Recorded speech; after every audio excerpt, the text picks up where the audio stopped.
大清朝是国史上最后一个大一统的封建王朝，先后更替12位帝王，根据他们所展现出来的能力，对国家所做出的贡献值，他们的先后排名是怎样的？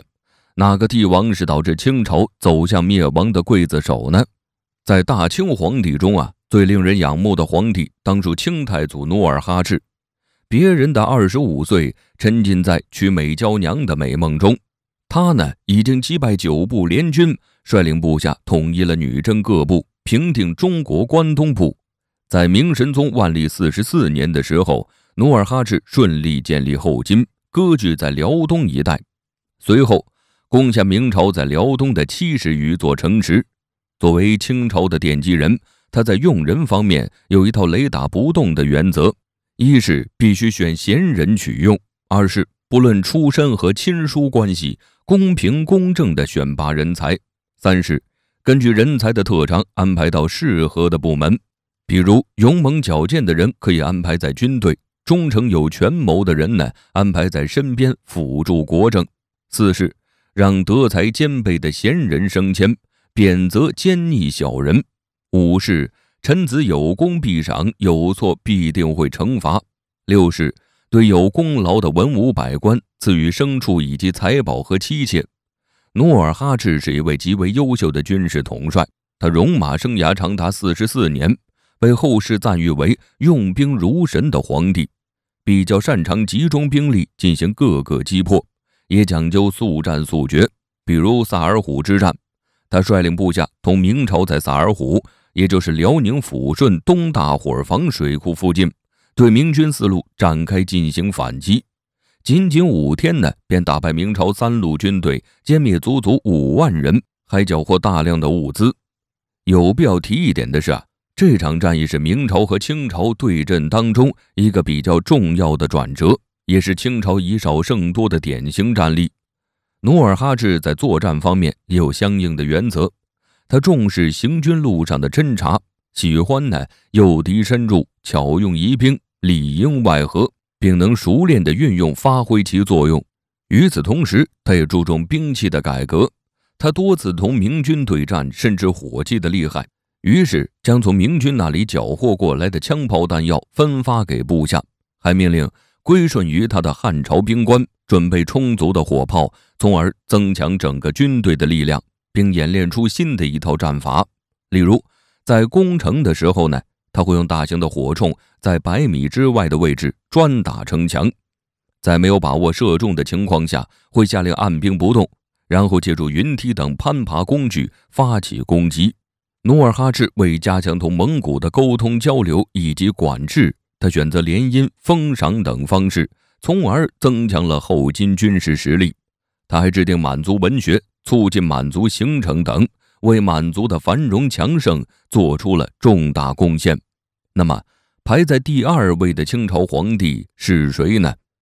清太宗皇太极，他仅次于清太祖努尔哈赤。他何德何能呢？我们来走进他的一生。他作为努尔哈赤的第8个儿子，自少年起便跟随父亲和兄长参与狩猎以及征战，练就了一身娴熟骑射的好本事。在努尔哈赤建立大京后，皇太极成为贝勒，给努尔哈赤献计成功拿下抚顺。后来呢，他同兄长阿巴泰带着5000精骑支援科尔沁，逼走察哈尔蒙古首领林丹汗。他继承皇位后，后金的发展十分艰难，由于长期对外进行掠夺，后金遭到了来自明朝、蒙古和朝鲜的针对。内部呢，也由于贵族分权的矛盾，导致冲突不断。对此，皇太极对内将努尔哈赤提倡过的8家分权扭转为了中央集权统治，也就是让旗人对8旗旗主的忠诚转移到对大汗身上，使皇权呢更加稳固。皇太极为了缓和汉人和满人的矛盾，颁布了离主条例，表示如果奴隶主将奴隶当作猎物进行肆意屠杀欺凌，不顾妇女意愿进行强暴等，允许奴隶告官，从而脱离奴籍。这种条例大大限制了满洲贵族的一些特权，让汉人在满人统治下有了更多改变出身和地位的机会。为了促进农业发展，皇太极下令只要是在家中务农的人，可以不响应国家号召修筑亭台楼阁，从而让老百姓在粮食上实现了自给自足，大大减少了社会矛盾。与此同时呢，皇太极并没有放弃努尔哈赤对外扩张侵略的政策。他认为，想要打败明朝，一定要先征服蒙古以及朝鲜，这样才能够解决后顾之忧，又可以利用这两个国家的力量进一步对付明朝。那皇太极既然有这种打算，当即下令让手下将领率领大军向朝鲜发起攻击，最终逼迫朝鲜签订江都合约。公元1636年，皇太极再次率领10万大军进攻朝鲜，迫使国王俯首称臣，并且让明朝和朝鲜断绝来往。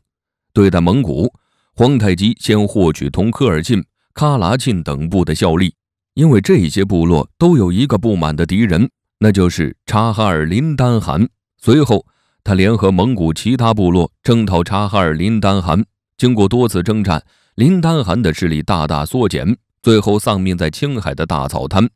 皇太极得知消息后，让多尔衮等率领1万人从黄河向西进攻，俘获林丹汗的一众残兵，彻底的统一漠南蒙古。随后，皇太极采取了联姻、封王封爵、赏赐等诸多手段，进一步获得蒙古各部落的效忠以及支持。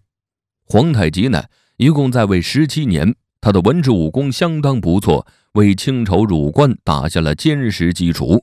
令人惋惜的是，他的运气不怎么好，没能见证明朝的灭亡，在公元1643年猝死。如果他可以多活几年，带领清朝入关，想必他的成就比努尔哈赤会更高一筹。根据能力和对国家贡献值，排在第3的是康熙，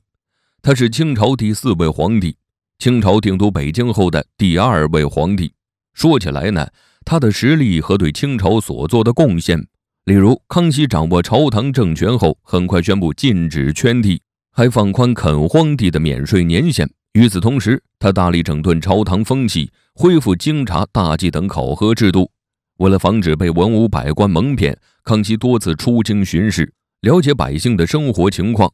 考察各个地方官员的功绩。最为出名的有6次南巡，此外还东巡过3次，西巡过1次。他多次走访国都及其所管辖的附近地方，了解到清朝发展的很多弊端，进一步加强改革。康熙对黄河河道很重视，曾亲自巡视并下令整修永定河河道。在他上位期间，康熙平定3藩也让人拍手称快。所谓的3藩指的是镇守云南的平西王吴三桂，镇守福建的靖南王耿精忠，以及镇守广东的平南王尚可喜之子尚之信。自清朝建立以来，他们各霸一方，仗着自身日益壮大的实力，开始不服从朝廷的管控，变得飞扬跋扈起来，给清朝政府造成了巨大威胁。而且他们损耗的军费巨大，康熙帝忌惮已久，决定撤藩事宜。结果吴三桂在东南起兵叛乱，提出反清复明的口号，攻陷长沙、岳州、衡州等地。随后广西、四川的清朝官员纷纷响应，广东、江西和陕西、甘肃等省也加入其中。康熙镇定自若，派部下进行平定。公元1678年，吴三桂去世，吴世蕃继位，在云贵一带盘踞，清军势如破竹，收复失地，还攻破昆明。吴世蕃自知大势已去，自杀身亡。康熙在位还统一了台湾，驱逐沙俄，打破准噶尔等，桩桩件件让人心生佩服。不过呢，在大历史中，康熙的贡献其实称不得祖的，更不能被称为圣祖。像汉武帝刘彻，他将西汉疆域扩大2倍有余，庙号也仅仅是个世宗而已。而康熙帝在清朝没有大规模开疆拓土，主要是平定内部社会矛盾，进一步巩固自身的统治，以及抵御外敌的入侵。但他呢，同清朝的其他皇帝相比，确实有称祖的资格。当时他所处的清朝，国家看似在徐徐上升，实际上内部矛盾重重，稍不注意就有可能步元朝的后尘。但康熙帝呢，依旧解决了所有的问题，让清朝统治更为稳固，也为清朝存活100年之久奠定扎实的基础。清朝12位皇帝中，雍正排在第几位？雍正帝的能力和对国家的贡献值可以排在第几位呢？他排本文第4，作为清朝第5位皇帝，定都北京后第3位皇帝，康熙帝的第4个儿子。他在位期间收拾的烂摊子可不少。俗话是这样说的：打江山容易，守江山难。想当初，努尔哈赤皇太极为实现大一统抛头颅洒热血，再看看他在激烈的九子夺嫡中拼杀成功，为守护祖先基业着实费了一番苦功夫。他上位期间，雍正首先对机构进行了大力重整，还对吏治进行了一系列的改革，比如针对西南少数民族加强管控，废除西南地区的土司制，实行流官制的政治改革。他还大力对财政方面做相应的调整，以火耗不完亏空的钱粮，并分拨州县养廉。尤其是在公元前1729年，雍正出兵青海，平定罗布藏丹津叛乱，还设立了军机处，这标志着清代君主集权发展到顶峰。通常军机处内的大臣由皇帝挑选，内阁大臣兼任，军机处的人听命于皇帝，所有的活动在雍正的监督下，包括旨意方面都是根据皇帝所言记录的，使自身的皇权以及地位更加牢不可破。与此同时，为避免皇室再度发生九子夺嫡的斗争，雍正宣布进行秘密立储。他将接下来的继承人名字写好，然后放在匣中，暗中放在乾清宫正大光明匾后，吩咐驾崩后才可以从匣中取出，宣读给朝臣。雍正是个严谨的人，为了确保是自己选的继承人坐上帝位，他又拟定密旨藏在内府中，以备今后的核对。这个方法确实有用。此后呢，清朝很少发生皇子争权事宜，后世好几代皇帝都效法他。排在第5位的清朝皇帝是顺治帝，这位帝王可谓是捡漏皇。为什么这么说呢？我们来看看他是如何成为清朝定都北京第1位皇帝的。当时他的父皇皇太极已经打下入关的扎实基础，结果在入关前便不幸猝死，才给年仅6岁的顺治帝上位的机会。他年纪如此小，自然无法获得掌权的机会，最终大权落到摄政王多尔衮的手里。直到顺治7年，多尔衮猝死后，他才在第2年成功掌权。在此期间，多尔衮实际上呢，已经帮助他完成入关大业，并且将南明的弘光、隆武、邵武的政权都消灭，为清朝后来的大统一建立良好的发展格局。因此，顺治帝算得上是坐享其成。但他亲政期间对国家也做出过不少贡献，比如他废除了由皇家子弟管理各部事务的旧例，还采取了停止圈地、放宽逃人法等一系列减缓民族矛盾的方案。他很重视整顿吏治的事宜，特地派监察御史前往各地巡查，严惩贪官污吏。除此之外，顺治帝为了提高文武百官的办事效率，还提升了汉官的地位。为了恢复战乱后被破坏的农业，他也虚心采纳范文成等大臣的建议，设立兴屯道厅，让兵士在驻扎的地区种田，或者招募农民开垦荒田。在面对全国出现的抗清高潮时，顺治帝采用软硬兼施的策略，一方面呢劝谕敌人投降，一方面任命明末降清大臣洪承畴处理湖广、广西、云南、贵州等处骚乱事宜，让全国局势迅速好转。时间来到顺治16年，清军顺利攻占云南省城。除了在东南沿海一带的郑成功外，全国大部分抗清武装力量基本被平定，让南明永历的政权再也没有扩大的机会，反而越来越走下坡路，最后逃往缅甸。言而总之，顺治帝虽然依靠皇太极多尔衮上位更轻松，但他呢并不是平庸之辈，对国家也是有很大贡献的。乾隆排名在第6位，他在北京雍亲王府出生。弘历从小聪明，5岁的时候呢就可以过目成诵，这也是康熙帝为什么在雍和宫第一次见到了孙子弘历便格外惊喜，养育他在宫中还亲自授课的原因。等乾隆上位后，他也确实不负康熙帝所望，干出很多利国利民的功绩。那么具体有哪些呢？在他上位后，乾隆首先是将朝堂紧张气氛缓和起来，他还对雍正做出的政策进行了优化处理。他到底是怎么做的呢？乾隆把雍正时期因贪赃被革职的官吏全部复职，还对他们表示不再追究，还放宽了百官的考绩。这种方法虽然能让朝堂氛围好转，却使得全国再次刮起贪风。乾隆得知后，开始严肃处理贪污案件，将严重贪污犯当场正法。乾隆6年，弘历处死贪污银两上千的兵部尚书兼九门提督鄂善，随后几年还处死了10余名朝中巨贪，比如云贵总督恒文、山东巡抚国泰等。乾隆在位中期，弘历对吏治重视起来，他选拔官员方面呢，会有年龄上的考虑，只要是上了55岁的，其能力会被多次考察。至于上了65岁高龄的官员，他会抽出时间亲自考察是否能继任。关于工作不称职的官员，乾隆进行了降级或处分。他还规定禁止官员进献各地的土特产、奇珍异宝，严格运用京察、大计考核官吏。就算是以往不用考核的布政使与按察使，也要加入考绩行列。乾隆要求京城官员要以密折行事，汇报部门人员是否是贤良之辈，还很注意解决官员及其家属的生活费问题，提出了给京官加薪、给外官发放养廉银等，让朝中大臣心悦臣服。乾隆在处理满汉问题上也凸显了自身的实力。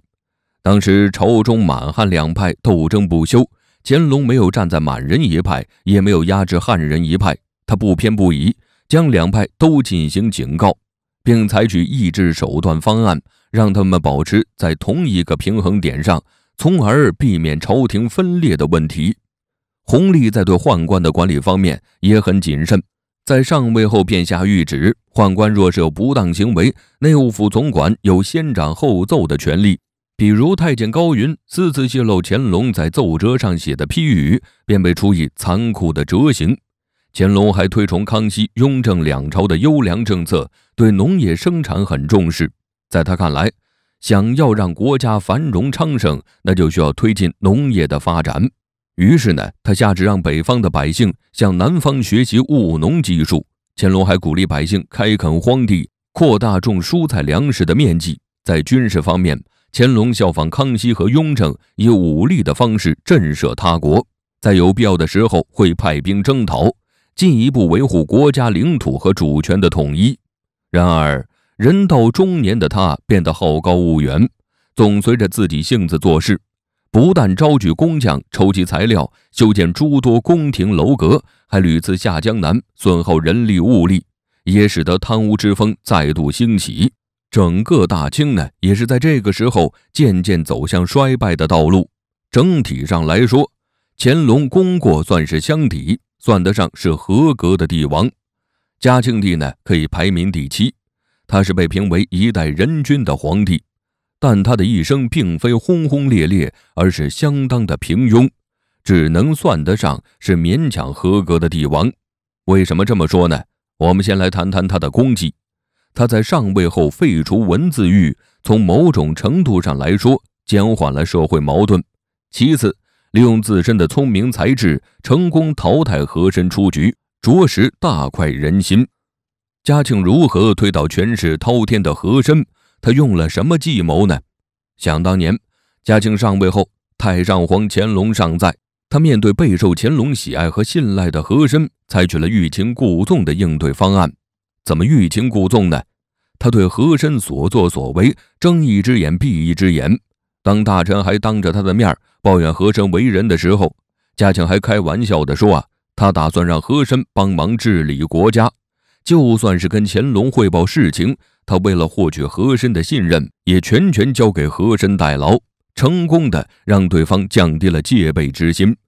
等乾隆驾崩之后，和珅最大的靠山倒台，嘉庆才亮出屠刀。他先是找和珅的茬卸对方职位，随后制造舆论，以掩耳不及迅雷之声抓捕对方，最终拒贪和珅自尽在了大牢当中。嘉庆处理完和珅的事情后呢，他又面临着一系列的考验，比如南方地区的白莲教、京都周边的天理教，以及东南海上的骚动，包括国库的亏空、流入的鸦片等等。相比较他的父亲、祖父，嘉庆没有政治胆识，又缺乏创新精神，对这些问题相当头疼，也根本无法从当前的制度上去加以解决，只能眼睁睁看着大清帝国由极盛走向衰败之路。不过，一切并非是他能力不足，跟乾隆晚年的治国方针和奢靡作风有很大关联。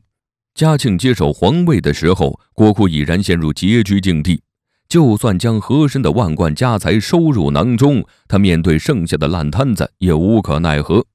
根据能力和对国家的贡献，接下来呢，排在6位之后的清朝皇帝分别是咸丰帝、道光帝、同治帝以及光绪帝和最后一代皇帝溥仪。